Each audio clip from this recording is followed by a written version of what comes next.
So recall we talked about the fundamental theorem of Galois theory.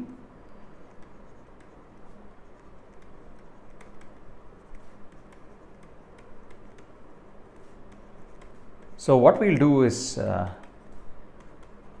say a few more things about it. So continued. So observe that the following is really the main content of the theorem, that if I have a Galois extension K over F, so here's a finite Galois extension K over F, then the intermediate subfields of this extension are in bijection with the, let's draw the group picture on the other side. This is the automorphisms of K over F. This is the identity subgroup, and I can look at subgroups of G. So subgroups by definition are necessarily subsets of G which contain the identity. So these intermediate extensions E are in bijection with the subgroups of G. Okay, and this map is sometimes called the Galois correspondence. So there are sort of maps in both directions. We know how to given H, E is obtained as the fixed field of H, and given E, H is obtained as the automorphisms of K which are identity on E. Okay. Now the one thing that we did say as part of the proof of this bijective correspondence is that if K over F is Galois, then so is K over E. Okay, so this is also automatically a Galois extension, and so in fact let's just write this down. K over F is a Galois extension, implies, in fact this is true even if it's not finite. K over E is Galois, and that just followed because of we use the normal and separable definition. You just have to check that when you think of K as an extension of E, it continues to be normal and separable. Okay. However, the same is not true of E thought of as an extension over F. So this bottom extension here is not necessarily Galois, but there is certainly one thing we can say about it, which is that it is always a separable extension. Okay, but not necessarily normal.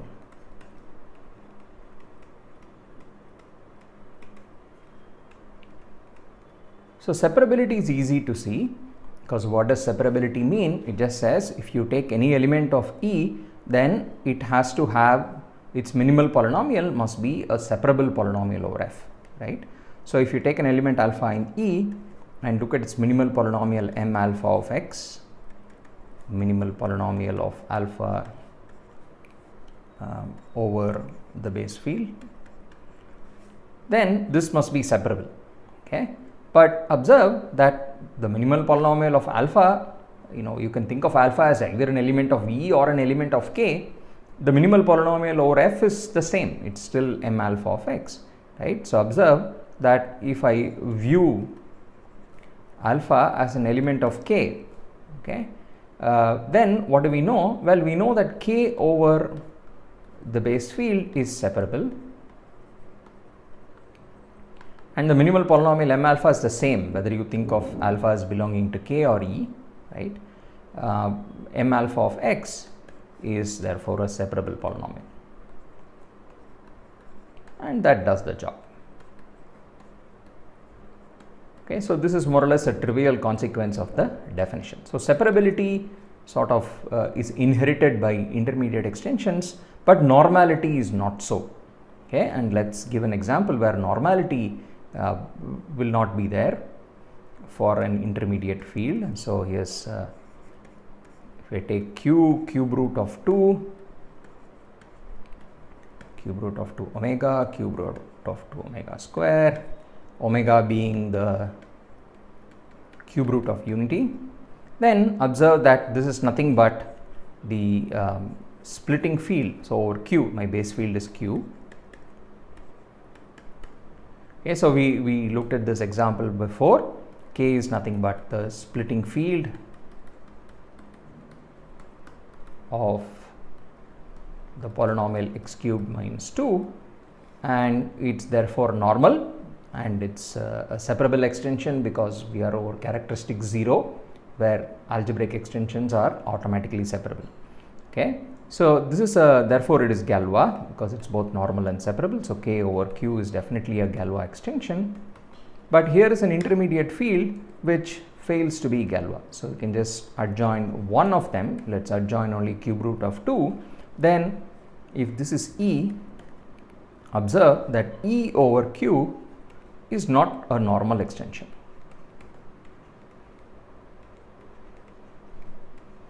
Okay, why is that? Because recall, what does normal mean? If I take any element of E, its minimal polynomial over Q must split in E, right?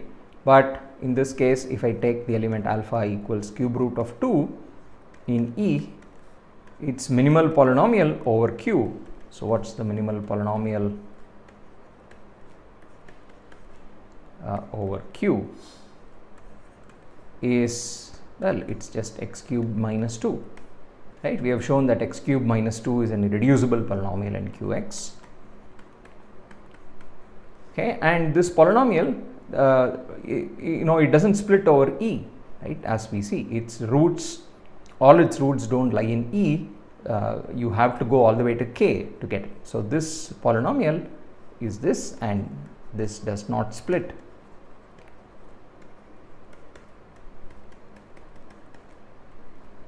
In Ex, right? It doesn't split, meaning it doesn't cannot be written as a product of linear factors.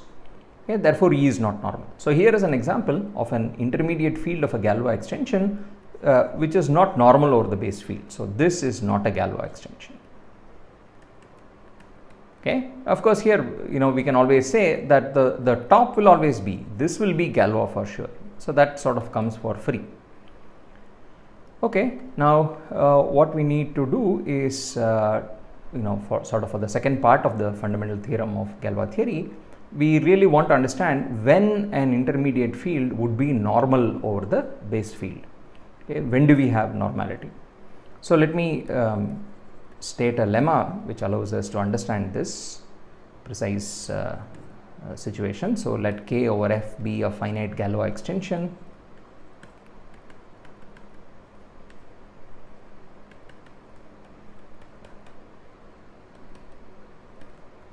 Okay, let E be an intermediate field. So just denote it like this. Let E be an intermediate field.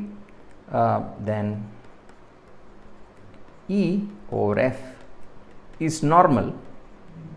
So remember, separable is always true. So normality would then imply that it is a Galois extension. E over F is normal if and only if the following is true: that sigma applied to E gives you back E for all elements sigma in the group G of automorphisms of K over F. Okay, so this is the statement that E is stabilized by all automorphisms or by the entire Galois group of K over F. Okay, so let's prove this. It's a easy lemma. In fact, you have seen something like this already when we talked about normal extensions. So recall that this sort of statement should be familiar from our earlier discussion of normal extensions. So we will introduce the algebraic closure. So let L be an algebraic closure of K. This be an algebraic closure of K. Okay, so I have K, now I also have L. There's E, there's F.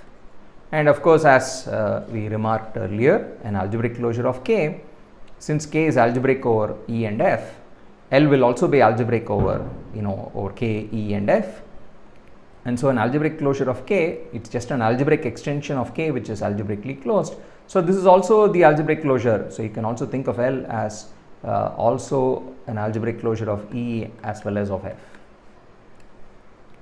Okay, so we'll take such an algebraic closure. And what is it that we know about normal extensions? So observe, recall rather, we have talked about this before, E over F is normal, it's a normal extension, There is a characterization of normality in terms of what automorphisms do to it, if and only if every automorphism sigma, so if and only if sigma of E is E for all automorphisms of L of an algebraic closure which are identity on the base field. Okay. In other words, if I take L, F, take a map from L to L, any automorphism sigma which restricts to the identity map on F. Okay. So look at this, take such a map, then under this map the image of E will just be E itself. Okay. So this will actually go to E, that's what we mean. Okay. And this is equivalent to being normal. Okay. E is normal over F, even only if this happens. For every sigma, sigma E is equal to E. Okay. And recall we proved this fact from the definition of normality in terms of splitting fields and so on. Okay. So this is the characterization we are going to use. So what we want to prove is almost this. See, we want to prove this we want to prove it for K instead of L, right? L is the algebraic closure. We want to prove it for a normal extension. We want to prove it for K which contains E, but K is normal. That's somehow the key point. K is normal over F. Okay, so let's actually do the proof now. We have to somehow replace L by K everywhere. That's the broad model. Okay, so let's prove the lemma. So proof of lemma, let's prove this implication first, which is if sigma E is E for all sigma in odd KF, I want to prove that EF is normal. Okay, so what does that mean? I have to show that sigma E is E for all sigma in odd LF. Okay, so maybe it's nice to what we need to want to prove is really the following. We want to show that this, so this is exactly normality. Okay, but we want to show that this is the same as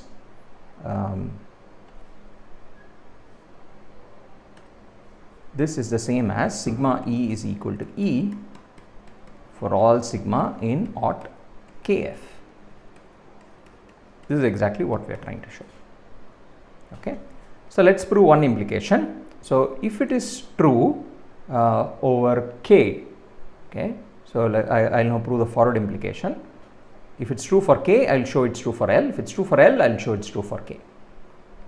Okay, so forward implication. So suppose it's true for K, okay, and we need to prove it for L. So what does that mean? Let's take an element tau, which is an automorphism of L over F, and we need to look at what tau does to E. Okay, now observe K over F is normal. See, this is a normal extension. Means I can sort of use the same argument for K, right? What does that mean? In particular, it means that an automorphism of L, which is identity on F, will send K to itself. This will stabilize K. Okay. Well, what does that say? It means that in this diagram that I was trying to draw here, yeah, when I apply, let's copy this diagram. So I take this diagram.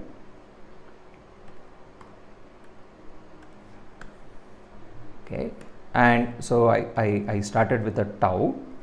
Okay, I need to understand what tau does to E, but I certainly know one thing, what tau does to K. Okay, what does tau do to K? Well, it maps K to itself. So let's call this tau restricted to K. Okay, so let's consider, let's call it sigma. Maybe sigma is the map tau restricted to K. Okay, this is now an automorphism of K.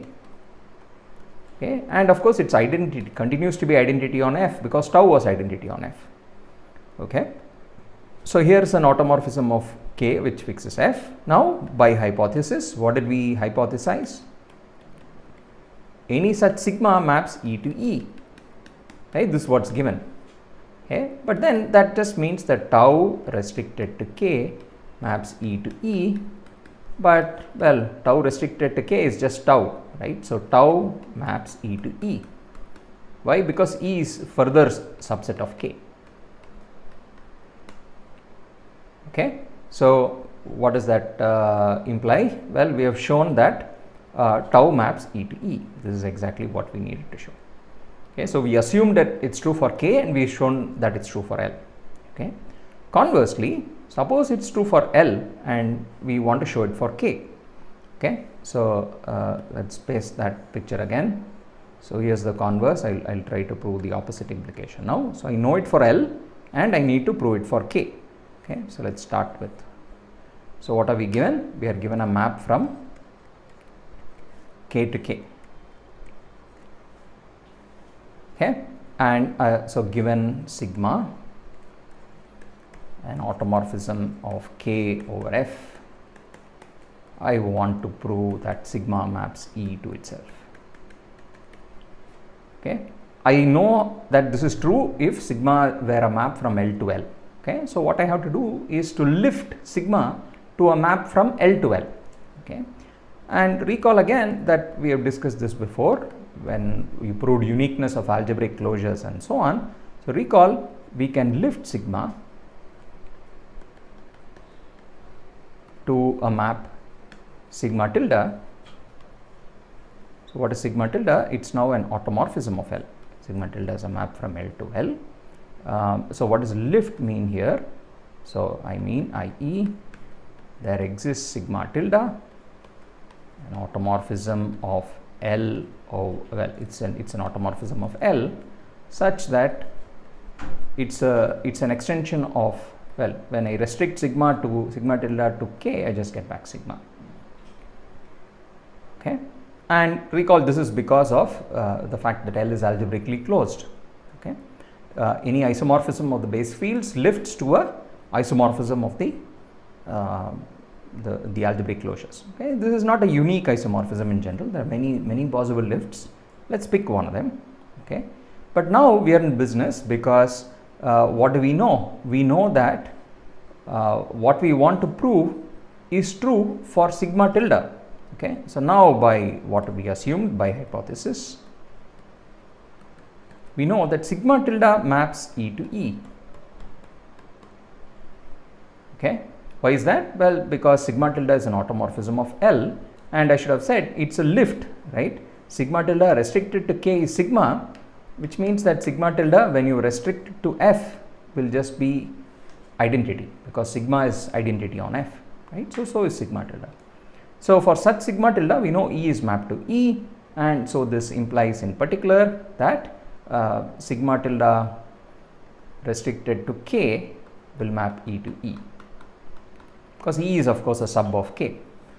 Okay, it's the same sort of thing we said for the other part, since E is after all further inside k, and that's all we need to prove, right? Sigma tilde restricted to k is exactly the original sigma that's given. So sigma of E is equal to E. Okay, so proved. That proves the lemma here. Okay, so let's go up and see what the lemma stated. So essentially it said, for EF to be normal, all you need to do is ensure that all elements of the Galois group of K, the automorphisms of K over F. So this is what we usually call the Galois group. All elements of the Galois group stabilize E. They send E to itself. Okay. So recall, I am not saying that it maps. It's not necessarily the identity map on E. It need not fix every element of E pointwise. It just sends E as a set to itself. Okay, and now we are ready to sort of state and prove maybe a follow-up theorem to the fundamental theorem of Galois theory. So this says that let K over F be a finite Galois extension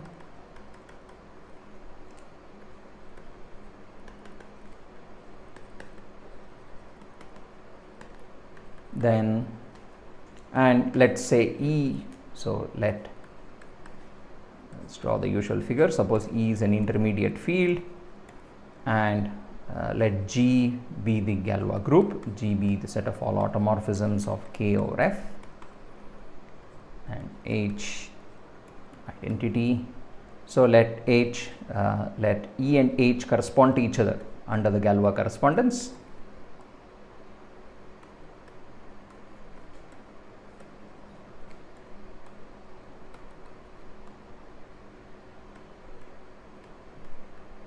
Okay, what that means is, of course, H, KH is E, automorphisms of K or E is H. Okay, they correspond to each other under the bijection. Then E is normal over F. Okay, so the normality of EF is equivalent, then E over F is normal, or maybe I should say is Galois, which is the same as saying it's normal, is a Galois extension if and only if H is a normal subgroup of G.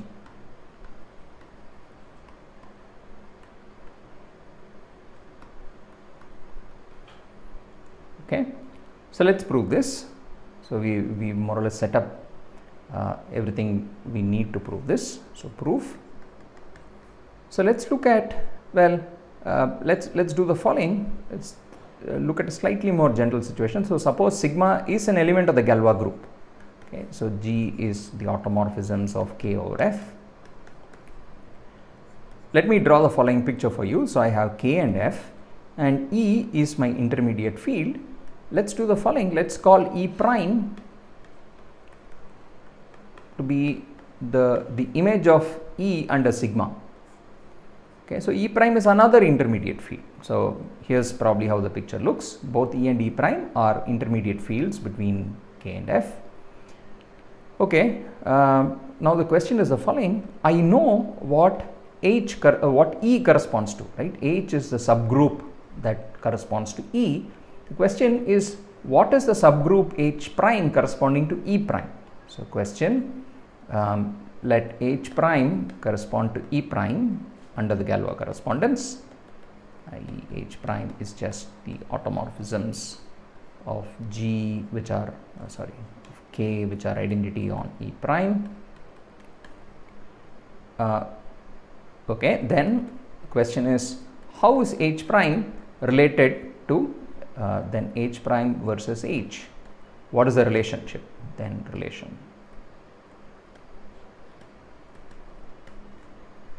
Okay, so it's a natural question. So E prime, remember, is just sigma of E in this case.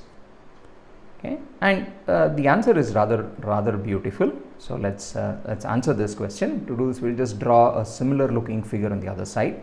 So let G be the group. Maybe I'll draw it right next to this. So let G be the full Galois group. E is the identity. H is the subgroup corresponding to E, and the subgroup H prime turns out to be just the conjugate subgroup sigma H sigma inverse. Okay, so remember, E prime is the conjugate sigma of E in this case, right? So just like E prime, I mean, we usually call this the conjugate field. So just like E prime is obtained from E by applying sigma, H prime is obtained from H by conjugating by sigma. Okay, so let's prove this. It's a rather easy proof. So claim H prime is just the conjugate sigma inverse. Okay, proof more or less straightforward. So what are H and H prime? H is all automorphisms of K which are identity on E. H prime is all automorphisms of K which are identity on E prime. How do you relate these two sets of automorphisms? Well, suppose I have an automorphism of the first kind, a map from K to K. Suppose tau is like this. It's an automorphism of K which is identity when you restrict it to E. Okay, so when I restrict tau to E, I get an identity. Okay, so from such a tau, how do you manufacture a tau prime which belongs to the other set, which is identity on E prime rather than on E? Well, here's what you do. Remember, E and E prime are isomorphic. Well, they have the map sigma connecting them, right? Sigma is, E prime is exactly sigma of E. So from E to E prime, I have a map sigma. From E prime to E, I have the inverse map sigma inverse. And So let's do the following. Let's just apply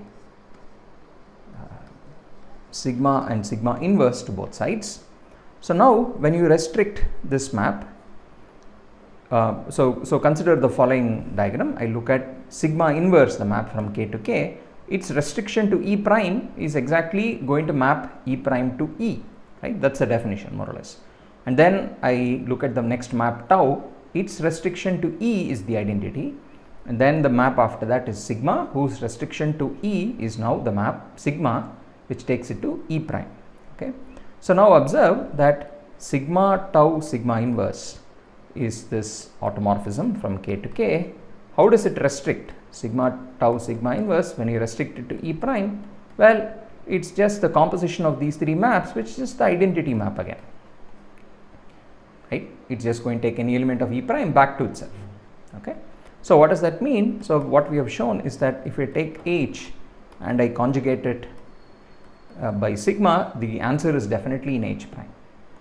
Okay, and now what we have to do is just to reverse the roles of H and H prime. So reverse the roles of H and H prime, meaning repeat the same argument and change sigma to sigma inverse. Okay, reverse the roles of sigma and sigma inverse as well, and do the same thing. You will just get sigma inverse H prime sigma is contained in H.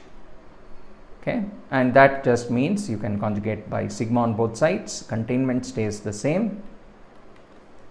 Okay, and which means if you look at these two final equations, this implies that the two are equal. Okay, this means H prime is sigma and sigma inverse. Okay, now what does that give us? We have managed to prove our claim that H prime is just sigma and sigma inverse. Now what does this mean? So remember, this Galois correspondence is a bijection, right, between subfields and subgroups on the other hand. So we conclude, so by the fundamental theorem of Galois theory, since the Galois correspondence is a bijection,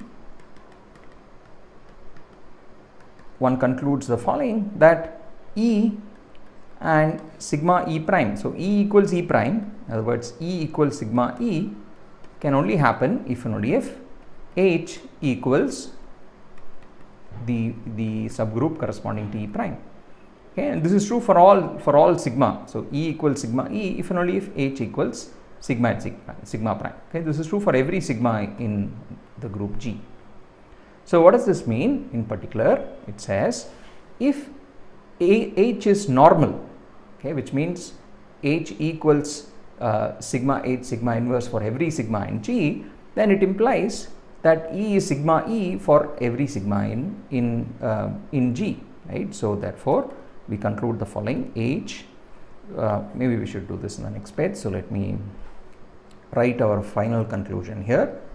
So saying that H is normal in G means it has all conjugates of H coincide with itself for all sigma in the group G, but from what we said, the corresponding subfields then conjugate, the subfields corresponding to the conjugate is this for all sigma in the group G. Okay, and observe that this was exactly our lemma. So it said that this means that this is if and only if in fact E over F is a normal extension. And this is the little lemma that we proved by our lemma. And finally, the observation we made that separability anyway comes for free. Okay, so normality is enough to say that E over F is a Galois extension. Okay, so that completes the proof of this second part. In fact, we can say a little bit more further. If E over F is normal, well, which is the same as Galois, is Galois, then we know something about the Galois group. Then the Galois group, the automorphism group of E over F, is in fact isomorphic to the quotient group G over H. Okay, so H, remember, is normal, so G over H is actually a group. Okay, so this is the last little bit of this theorem. So maybe I'll make this into a separate lemma as well. And how do we prove this? Well, we more or less proved it along the way. So if you see, what do we know? So I'm going to use the same notation as the proof. So I have K, E, F, I have G, H identity, and I'm assuming that E and H correspond to each other under the Galois correspondence. So, and further the assumption here is that E over F is a normal extension. In other words, it's a Galois extension. So we are assume this to be a Galois extension as well. Okay, so now observe the following. What does it mean to say E over F is Galois or normal?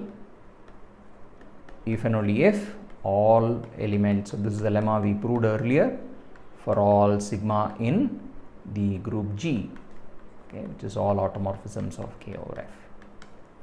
Now what that tells us is the following. I can take the group automorphisms of K over F, and to each element sigma there I can associate its restriction. So there is a restriction map, so let's call it res for restriction. I can restrict any such sigma to the subfield E, okay, and what that gives me is of course an automorphism of E, right? That's what this lemma tells me. So this implies that, E over F is normal, so I just want one implication, implies this is true. So there exists a restriction map which looks like this. It gives me a map from odd KF to odd EF. Okay, now observe that this restriction map has kernel. So this is a group homomorphism. So what are the properties of res? Res is a group homomorphism. That's easy to check because it's doing nothing, it's only restricting it to a smaller subset. Property 2 is that its kernel. So what's the kernel of this map? Well, that's all those elements of sigma whose all sigma in odd KF whose restriction to E is the identity, and well, that by definition is odd KE, right? That's your H. Okay, good. So we are already getting close. So the kernel of this map is H, and so it's a map from G, and the claim is that res is an onto map. Okay, if we do that, then we are done. So the last claim is that res is surjective. Okay, and if we prove this, then we are done. So assuming the claim, this would imply then that the automorphisms of E over F is isomorphic to odd K over F modulo the kernel of the restriction map, which is just G over H. Okay, and that would do the job. So why is this surjective? So what does surjectivity mean? It says if I give you an automorphism of E, so let's say I give you a map tau from E to E, which is identity on F, then you should be able to find a map from K to K such that tau is the restriction of that map, right? So that's what ontoness of res will mean. So given tau from in EF, want to find an element, shall we call it tau tilde maybe, in odd KF such that the restriction of tau tilde to E is tau. Okay. Now, well, I don't offhand know how to do this extension to K, but there is something that I know how to do. Okay, and that's our theorem on algebraic closures, which says given a map given a map from E to E, I can always lift it to its algebraic closure. Okay, so let's take the algebraic closure L. So again, I'm using the same notation that we used earlier in the lemma. So L now is the algebraic closure of K, if you wish. Okay, so I can certainly lift tau there. So let's call that map as tau bar maybe. Okay, the lift of tau. I mean, there are many possible lifts, but there definitely exists one lift. So recall the following fact about algebraic closures, that there exists a map tau bar, which is an automorphism of the algebraic closure L, and of course it fixes the base field there exists this such that tau bar restricted to E is tau. Okay, because its restriction to E is tau, that's the reason why it fixes the base field. Okay, because tau fixes the base field. Okay, but how do we get tau tilde? We don't want to go all the way to the algebraic closure. I want to get a map from K to K. Okay, now observe, this will come from the normality of K. So now I can think of K as being in the middle, and now observe K is a normal extension of F, right? And what does normality give you? It gives you precisely this, that any automorphism of the algebraic closure will map this K to itself. Okay, so again, so we sort of are using all the various facts we have seen before. Recall K over F is a normal extension. Will tell you the following, that tau bar must map K to itself.